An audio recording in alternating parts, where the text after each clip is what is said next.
as the water touched the top of the wheels. Someone made a joke about electrocuting the fish in the Duke of Marlborough's lake with our 2019 Range Rover 400e plug-in hybrid. Despite the 400e's 35.4-inch weight and depth the same as every other Range Rover model, the thought of driving a hybrid SUV through a lake was disconcerting. In the end, the fish were fine. We can't say the same for some of the Duke's pheasants. This plug-in hybrid is the latest variant of the full-size Range Rover.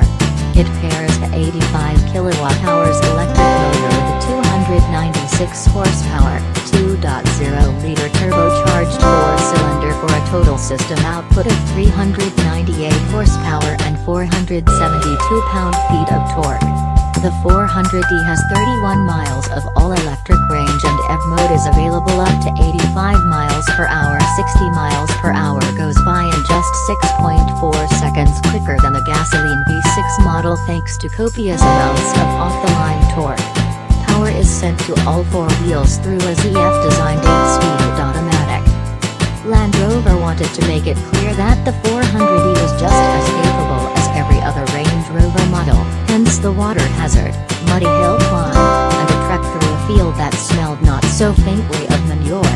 Everything you would expect from a Range Rover is here, from the terrain response traction settings to the air suspension to the leather seats that coddle you like the landed gentry you aspire to be. For 2018, the Range Rover was updated with new lighting both front and rear, a new grille, and revised front and rear wipers. Inside, all Range Rovers now have the two-screen infotainment system from the smaller Range Rover dealer. It's a welcome upgrade, though it still lags behind Mercedes-Benz Command, BMW iDrive and Audi MI.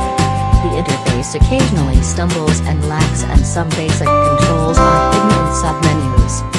The comfortable seats get additional padding and adjustable massaging functions. Checking the box for the executive seating package gives front and rear occupants wider, softer and more adjustable seats. It's worth it if you're considering the long wheelbase model. The extra legroom provides a space for a folding footrest. It's the most comfortable back seat this side of a Mercedes Maybach. In almost every aspect, the 400e is indistinguishable from its non-electrified counterparts. Visually, the only things that give away the PHEV from its siblings are the 400e badge on the back and the panel in the grille that hides the charging port.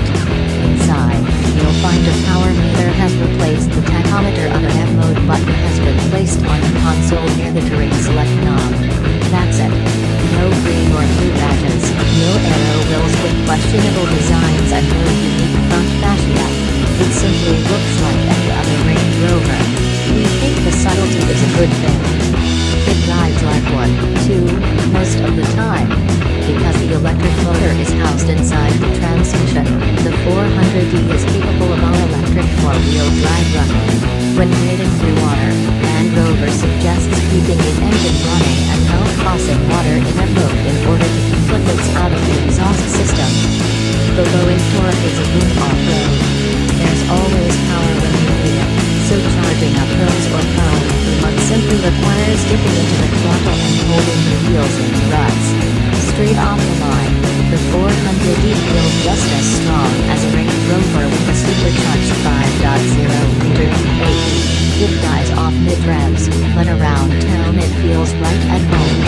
Passing on unfamiliar roads can be harrowing, but the 400e's torque makes it a breeze. Like every other Range Rover, the sound isolation is fantastic. This is made abundantly clear when driving in EV mode. The 400e feels like a rolling whisper room, with just a small hum from the electric motor and the occasional big whoosh from a passing car. Driving through small English villages within pure electric mode give you a relaxed and cozy feeling. This hum is occasionally broken up when the gasoline four-cylinder kicks on. The engine is quiet most of the time, but under full throttle it sounds rough and feels distinctly out of place. At least it doesn't hold revs like cars with CVTs. There are downsides to driving like the Range Rover, too. Despite all of the aluminum, this is still a 2.5-ton SUV. Most of the time, it hides its weight well, but Occasionally an off-camber corner or uneven road will really make the 400e wallow like a drunk on the teacup ride at Disneyland. It's not as composed as some lighter or sportier SUVs, so you have to dampen your speed a bit. The ride is on the firm side, too. Engineers had to stiffen things to account for the extra weight from the battery outback, 200 pounds more than a V8 and 500 pounds more than a V6. It's the worst riding Range Rover this side of an SV-tuned product, but that's like saying Punch Drunk Love is the worst Paul Thomas Anderson film. It's still a cut above most everything else out there. The 400e is better than a body-on-frame SUV like the Cadillac Escalade or Infiniti QX80. All that said, the brakes work well given the amount of mass they're being taxed with. Better than average for a hybrid. There was no noticeable low-speed modulation problems like on other regging systems, and they never had any issues slowing down this much mass. They likely saved the lives of a few turkey-sized pheasants crossing the road, though not every bird made it through unscathed. It wasn't us, though we can't rule out anyone else. Nothing else on the road looks, feels or drives quite like a Range Rover. The company was building refined SUVs for wealthy landowners before the phrase sport utility vehicle was ever coined. The 400e plug-in hybrid builds on what Land Rover has been doing for nearly 50 years. It's simply a Range Rover that packs a powertrain that's far more in touch with the times than a supercharged V8 or turbocharged diesel. There's no eco-friendly styling or gimmicks. It doesn't have to shout or make a big fuss about its hybrid powertrain. It simply goes about its business quietly and competently, as you would expect from any non-SV Range Rover. The fact that you don't lose any of the Range Rover's core capabilities is a huge plus. Yes, the ride is a bit firm, and the four-cylinder occasionally breaks the tomb-like isolation, but the trade-off in fuel economy can't be overstated. The biggest issue the 400e has is Jaguar Land Rover's wonderful 5.0-liter supercharged V8. Luxury vehicle owners don't want to make excuses or justify their decisions. It's the reason you should buy a V12 Mercedes-Maybach over the V8 version. You never need to explain a V12 badge. It speaks for itself. Around the city, it feels just as powerful as the V8 model, so you don't feel like you're losing anything there.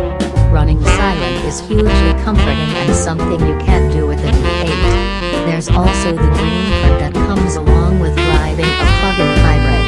Unlike the diesel or V6 Range Rovers, the 400e makes more of a case for itself than simply resting on its improved fuel economy laurels. Convincing owners that they don't need a V8 will be the 400e's biggest task.